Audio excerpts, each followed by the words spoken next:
Wiedergutmachung, reparations paid to Holocaust survivors of the fledgling state of Israel. This was just the beginning, for no financial sum ever undo the suffering. Germany embraced what we call a consequential policy of remembrance, one grounded in education, acknowledgement, and reconciliation. Holocaust education became a central part of our school curriculum. Visits to concentration camps like Dachau, Buchenwald, Bergen-Belsen became and still remain mandatory for all students in Germany. Monuments and memorials, including the haunting Stolpersteine, remind us of the victims living their normal, everyday lives in a Germany they called as their home, they belonged. Thousands of people came forth in World War I for their fatherland. Still survivors like Margot Friedländer, recently on the cover of Vogue, mind you at the young age of 1, who chose to return from the US to Germany, share her testimony, or the late Esther Bejarano, who turned to survive into a mission for peace, often using music, and some rap music, to spread her message, remind us of the importance of the memory of our. And it is nothing short of a miracle that Jewish people have returned to Germany, that our European neighbors, especially Poland and France, along with our Israeli and American friends and many others, have once again extended their hands to us. A miracle and a gift of history, for which we can only be profoundly and immeasurably grateful. And yet, 80 years after Auschwitz was liberated, anti-Semitism persists. It is with great regret and mortification that I must acknowledge its resurgence in my own country. In recent years, synagogues have been firebombed, Jewish graves desecrated, Jews harassed simply for wearing kippah. After the horrific attack by Hamas on October 7, 2023, demonstrations in German cities, ostensibly in support of Palestinians, evolved into vile displays of anti-Semitic hatred. These events shocked people's conscience, especially in a country that bears the historical burden of Auschwitz. In response, the German government has taken decisive steps, banning Hamas symbols, outlawing hate-filled slogans, and prosecuting those who incite violence against Jewish communities. But these measures alone are not enough. Anti-Semitism is not just a German problem, it is a global one, and it persists even here in the United States. Dear friends, anti-Semitic incidents have been on the rise in the United States with alarming frequency in recent years. According to the Anti-Defamation League, 2022 saw over 2,600 recorded anti-Semitic incidents nationwide, the highest number since they began. Here in California and its very community, synagogues have been vandalized. Jewish students have faced hostility on college campuses, and Holocaust survivors have been targeted by hateful rhetoric. Last year in Los Angeles, anti-Semitic banners were unfurled over freeways, brazenly promoting hate. In the Bay Area, there have been reports of harassment during Jewish holidays, including vandalism of Sukkot and graffiti in public spaces. These incidents are not isolated. They are part of a troubling trend that underscores the ongoing vulnerability of Jewish communities. This rise in anti-Semitism, both here and in Germany, demonstrates why Holocaust remembrance is so vital. We must never allow history to be forgotten or to be rewritten. Old stereotypes, conspiracy theories, and prejudices cloaked in new language continue to poison minds and fuel hatred. The lessons of Auschwitz are as urgent today as they were 80 years ago. Germany's solidarity with the Jewish people remains unshaken. In the wake of Hamas terror attack last October, Germany has reiterated its unwavering support for Israel's right to exist and its right to defend itself. But solidarity with Israel is not only political, it is deeply moral. Germany's commitment to never again extends beyond remembrance and demands action. slaughter of over 1,200 Israelis on October 7th, including children, elderly people, innocent civilians, was an act of unspeakable brutality. Today we must renew, despite the first hostages freed, our calls for the total release of the world. And those who have perished must be returned to their families so they can breathe with dignity. At the same time, let us mourn the countless innocent Palestinian victims sacrificed on the altar of Hamas' extremist ideology. Thomas Mann once wrote, "Tolerance becomes a crime when applied to people." Hamas represents a death cult that has exploited and oppressed their own people. Both Israelis and Palestinians deserve a future free of violence and fear, a future built of coexistence and mutual respect. Dear friends, on this anniversary we must reflect not only on the horrors of the Holocaust but also on the resilience of those who survived. Holocaust survivors remind us of the old words of the Talmud.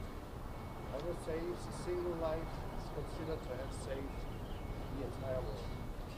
Each survivor represents a victory over hatred, a testament to the strength of the human spirit, and an inspiration to us all. As we stand here, let us also recall the words of Primo Levi, himself a survivor of Auschwitz. It happened, he said, therefore it can happen again. Auschwitz was not an accident of history, it was the result of choices. Hatred left unchecked, bystanders remained silent, institutions that failed to act. Today, we must choose differently. We must confront hatred wherever it appears, whether in the streets of Berlin, the campuses of California, or the virtual spaces of the internet. We must educate future generations about the Holocaust, not as a distant tragedy, but as a warning of what humanity is capable of. And we must build bridges of understanding and solidarity, ensuring that the legacy of Auschwitz is not forgotten, but transformed into a force for good. Let us reaffirm our shared commitment to remembrance, education, and action. Let this solemn and bitter anniversary inspire us to uphold the dignity of every human being and to stand united against hatred and injustice. And after all, it comes to only one simple sentence, only 3 words long, from another Auschwitz survivor, Leo Weif. Leo never spoke in his lifetime about the unspeakable horrors he lived through. He wanted to spare his family from the harrowing shadows of his life and let them live a normal life in better times.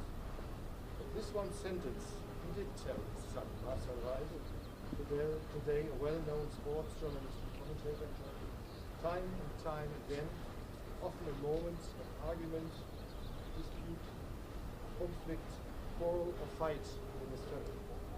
This sentence reveals the essence of what the abyss of Auschwitz still teaches us today.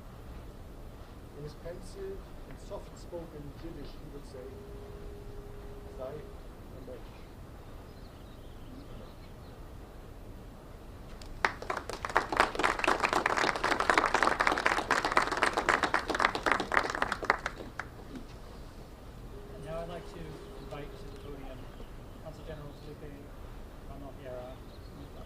General of Portugal, representing the presidency of the European Union.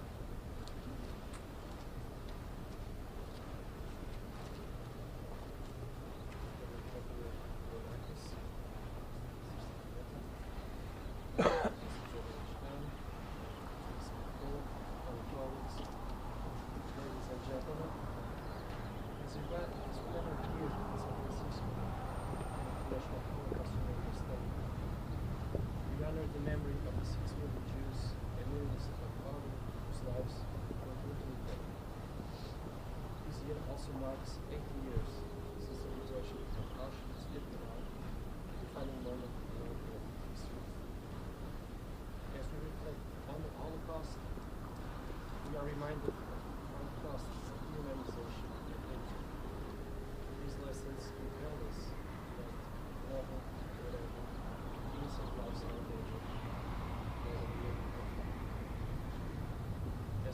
presidency of the European Union, I would like to seize this opportunity to tribute the courageous and clear people that shows action to their silence. We spend everything to safeguard this traditions.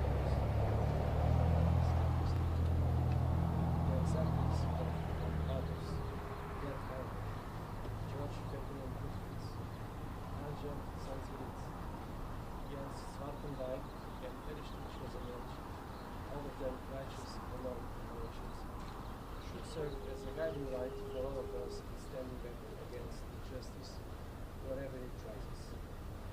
As was once said by Edmund Burke, the only thing necessary for people to be well is for good men to do it. I couldn't be prouder of being the successor of Erich Rosenberg, former Consul General of Portugal in San Francisco, whose unwavering courage and moral conviction led him to issue thousands of visas to Jewish refugees to the World War, France, saving them from torture and prisons. In defiance of Arab orders, chose humanity for their obedience as the power, dream, compassion, and justice. These feelings of compassion and justice are at the very core of the European project. A project which remains committed to safeguarding the values of democracy, human rights, and the rule of law. Principles that were religiously founded in the Holocaust. In honoring the memory of the 6 million Jews and millions of other victims, I would like to inform the news, education, and combating anti-Semitism, racism, and all forms of hatred. The new executive will focus on promoting tolerance across global states, recognizing that the secure Europe is where more diversity is celebrated. From the scars of Auschwitz, the failure of those living under occupation, and in its conflict today, we all share a responsibility to protect human life. May our collective remembrance today reinforce our commitment to a future where such darkness has no place. Let us move forward with resolve and make sure that the tragedies of history are neither forgotten nor repeated. Thank you.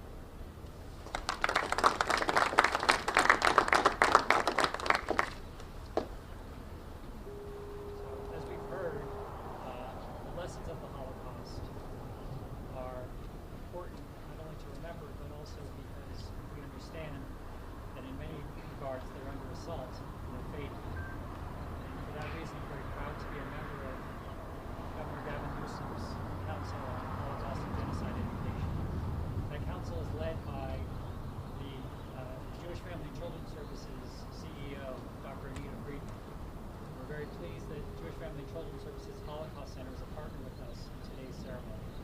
So I'd like to invite Dr. Beth Cohen from the Holocaust Center to offer a few remarks. I'm Beth Cohen, and as Director of Education at Jewish Family and Children's Services Holocaust Center. I'm honored to be part of this initiative. Now,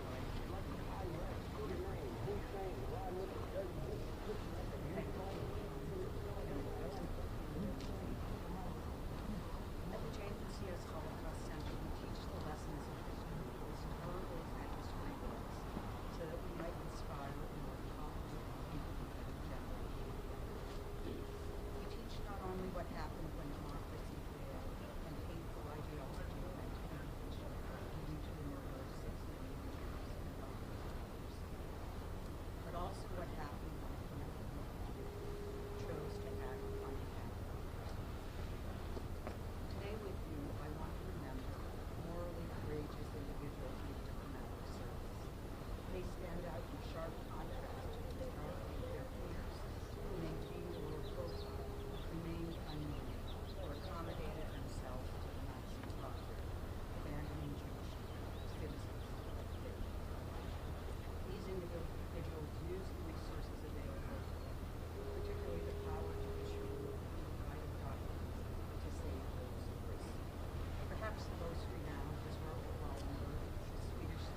Angelo Rotto, ambassador in Budapest, spearheaded diplomatic protest against Nazi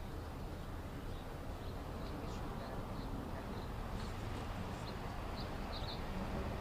George Bernard Duffy signed at the German embassy in Brooklyn. Upon learning of the communication to find a solution in Denmark, he informed his Danish friends to internally pressure the Danish Jewish community. This enabled the Danes to carry out dramatic nighttime rescue operations, which carried some 65 Jews across the sea to safety. Selahattin, Turkish council in the island of Rhodes, learned the Germans planned to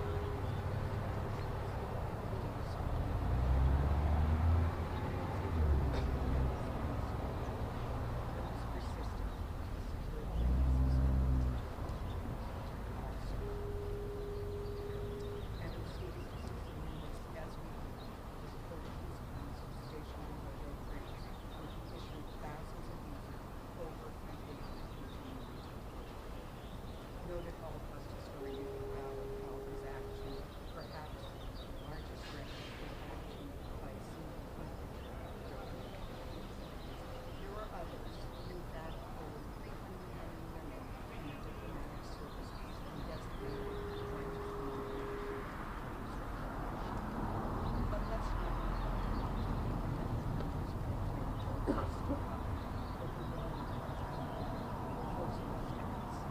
why were they different? Their continents used their diplomatic resources to act on multitudes different. What pushed them, despite so much risk, to find ways to skirt the very rules they've been asked to rescue? For many, the moral choice was unambiguous. For Selahattin, when his son recalled, my father did not simply stand by and watch. Do not kill us. Nor did he acquiesce in the hate or indifference of men. Instead, he stood up, not as a leader, not as a diplomat, not as a migrant, nor a teacher, but rather as a man, answering no to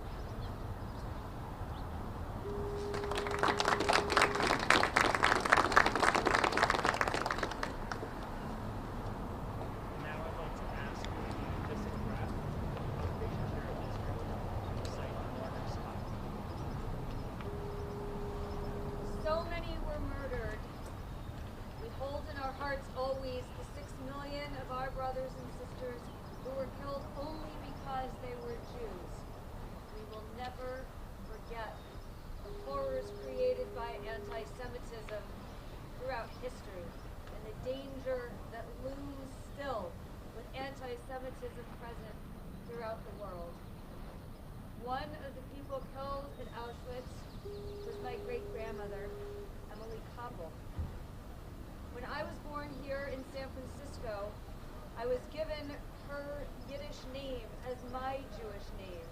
It was all that my family could remember of the name by which she had been known in her small Jewish community in Loni, Moravia, Czechoslovakia.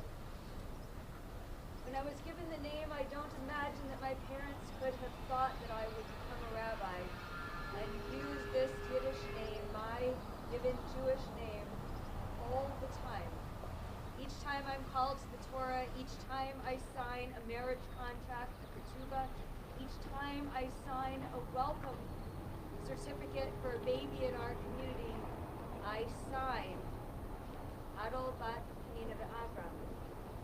Adol, the name that was my great-grandmother's. What would she imagine if she could see that generations later her family survived, lives in San Francisco, her great-granddaughter was a rabbi. In her memory and the memory of our 6 million beloved souls who were murdered during the Holocaust, I invite you to join with me in Kaddish Tone in the mourner's prayer as we honor their memories and their lives cut short. Yikadal v'yikadash me'rama, Rama Yirach Yisrael Yisrael, Hayefon v'yomefon u'chayei v'chol Beit Yisrael, Magalau Bisman Kariv v'Yimru Amen. Shmei Rabba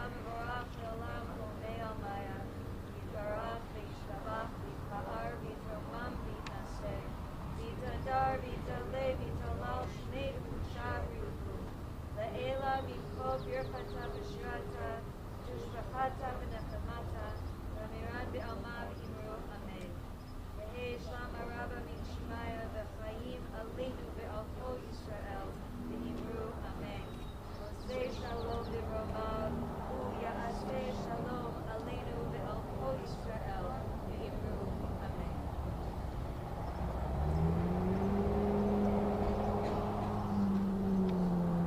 Now I ask Cantor Marcia Atty to come forward and recite the El Ale Requiem.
Exalted, compassionate God, grant infinite rest in your sheltering presence, holy and pure, to those who have perished and who have gone to their eternal home.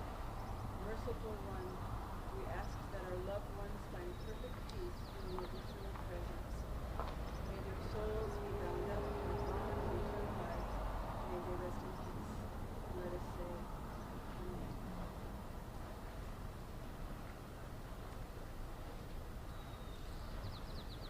Amen. It is tradition in Judaism to light a candle, which burns for 24 hours as part of the mourning process. And these Yurta candles, these memorial candles, are lit. Ask some of our leaders to come and light candles. First, I'd like to ask State Senator Scott Wiener, the co-chair of the Legislative Jewish Caucus, please.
additional candles, and when we conclude, if people would like to come and light a candle, I invite you to do so. The final thing we'd like to do this morning is, it's a tradition in Judaism to lay a stone at the gravesite of someone who has perished.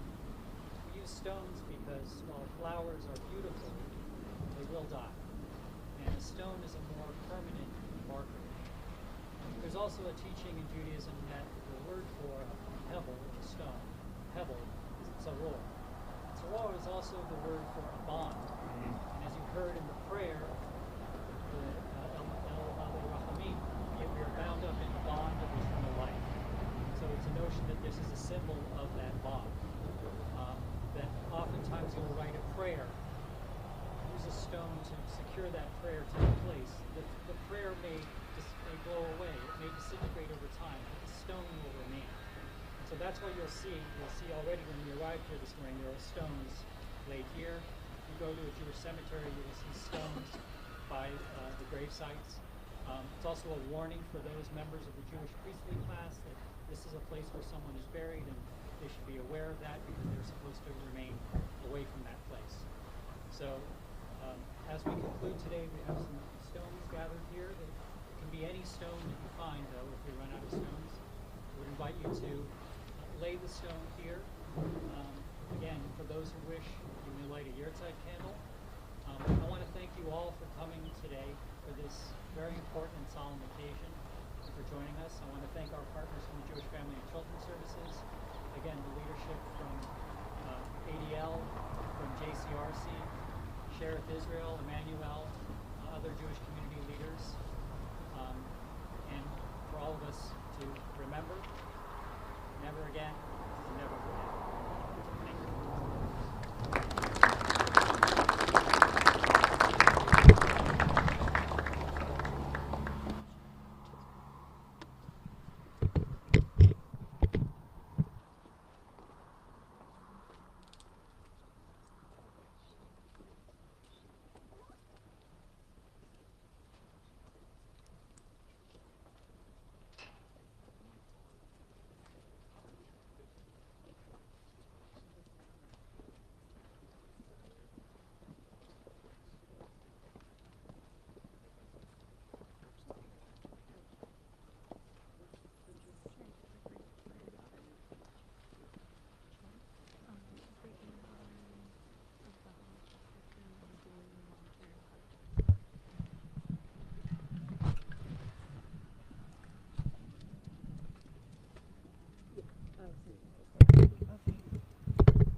Set up. I got you. Yep, yeah.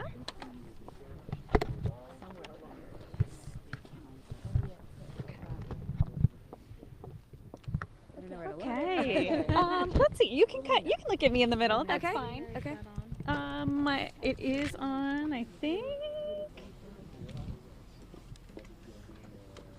Mic check. 1, 2, 3, 4, 5. Mic checking. Whoop. One moment. Sure.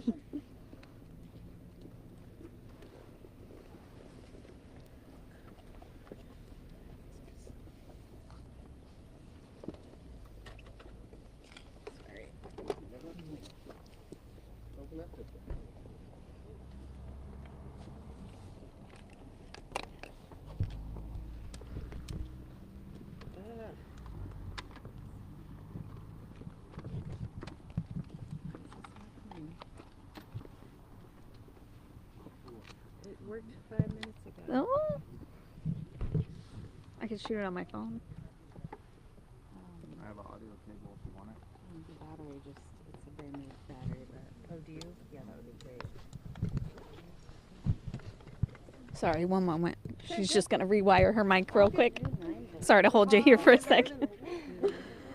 Oh. So you work out of San Francisco now, is that right? Yeah. Amazing. How long have you been a rabbi here for?